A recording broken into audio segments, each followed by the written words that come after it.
دیندار ہو، بہویں دیندار تلاش کرو، بیویاں دیندار تلاش کرو، داماد دیندار تلاش کرو.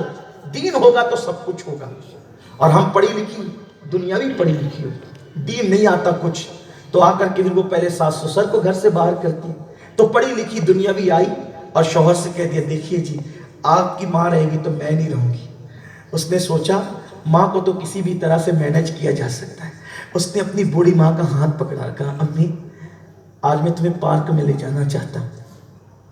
اور پارک میں لے جانے کے لیے کار میں بٹھایا. ماں آج بہت خوش تھی کہ میرا بیٹا پہلی مرتبہ مجھے کسی پارک میں لے جا رہا ہے. رستے میں جیسی گاڑی چلنے لگی کہا امی مجھے معاف کرنا، تمہاری وجہ سے میری زندگی اجڑنے والی تھی. میری بیوی کہتی ہے کہ تمہاری ماں رہے گی تو میں نہیں رہوں گی، اس لیے ماں میں نے فیصلہ کیا ہے کہ تمہیں گھر سے باہر کر دوں. لیکن ماں میں نے اس کا ایک انتظام کیا ہے، تمہیں کوئی تکلیف نہیں ہوگی. میں تمہیں اپنا جو اولڈ ہاؤس ہے نا اپنے ملک کا، اس میں تمہیں پہنچانا چاہتا ہوں. میں وہاں فیس بھرتا رہوں گا سال بسال اور وہ تمہاری خدمت کرتے رہیں گے. یاد رکھیے یہ ہمارے پڑوس کے ملک کی داستان ہے. ایک مسلمان بیٹا اپنی ماں کو جب یہ کہہ رہا ہوگا اس ماں کے دل پہ کیا گزری ہوگی.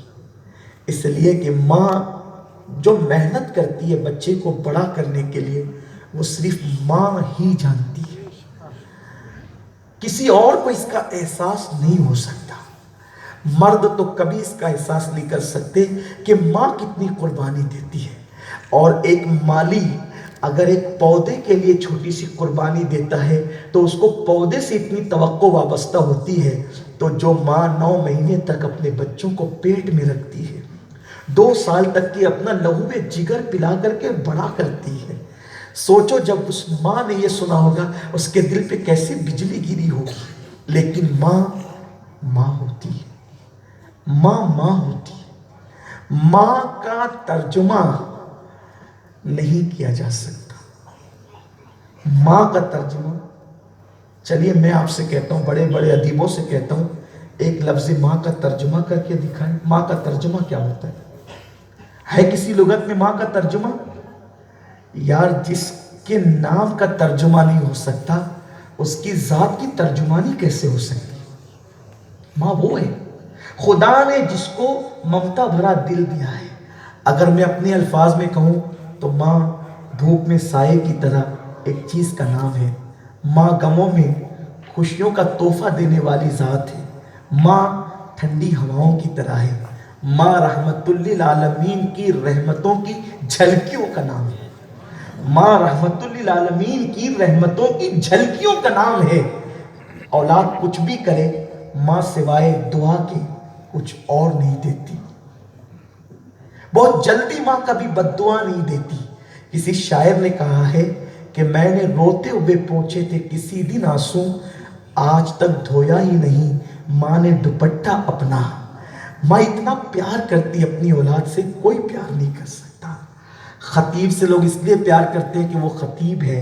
ادیب سے لوگ اس لیے پیار کرتے ہیں کہ وہ اچھا لکھتا ہے. امام سے لوگ اس لیے پیار کرتے ہیں کہ وہ متقی ہے. لوگ عالم سے اس لیے پیار کرتے ہیں کہ وہ علم والا ہے. لیکن ماں جب وہ خطیب نہیں تھا، ادیب نہیں تھا، عالم نہیں تھا، کچھ نہیں تھا، جب بستر میں غلاظت کرتا تھا تب بھی اس سے پیار کرتی تھی اور سب سے زیادہ پیار کرتی تھی. اب تو بہت آرائش کے دن ہے، پلنگ ہے گھروں میں، اب تو بہت دولت کی ریل پیل ہے دنیا کے اندر. پہلے مالدار لوگوں کے یہاں بھی لوگ چٹائیوں پہ سوتے تھے، زمین پہ سوتے تھے، بستروں پہ سوتے تھے. جو گدے نہیں ہوتے تھے عام طور پہ لوگوں کے یہاں، کبھی کبھی تو ایک ایک ہی بستر ہوتا تھا. ایک بستر پہ سردیوں میں بچے نے پیشاب کر دیا تو ماں گیلے پہ سو کر سوکھے پہ اپنے بچے کو سلاتی تھی. پوری پوری رات کبھی وہ اپنے سینے پہ سلاتی تھی. بچہ روتا تھا تو دودھ پلاتی تھی. وہ ماں ہے. سوچو آج ماں اور باپ کا کوئی ادب نہیں رہ گیا. لوگ مغربی تہذیب میں اتنے ڈوب گئے کہ لوگ یہ سمجھتے ہیں کہ ہم جوان ہو گئے تب ہمیں ماں باپ کی ضرورت نہیں رہی. جوان ہو کر، مالدار ہو کر، سنو سنو، جب حضرت موسیٰ ماں کے انتقال کے بعد کوہ طور پر چلے تو اللہ نے کہا موسیٰ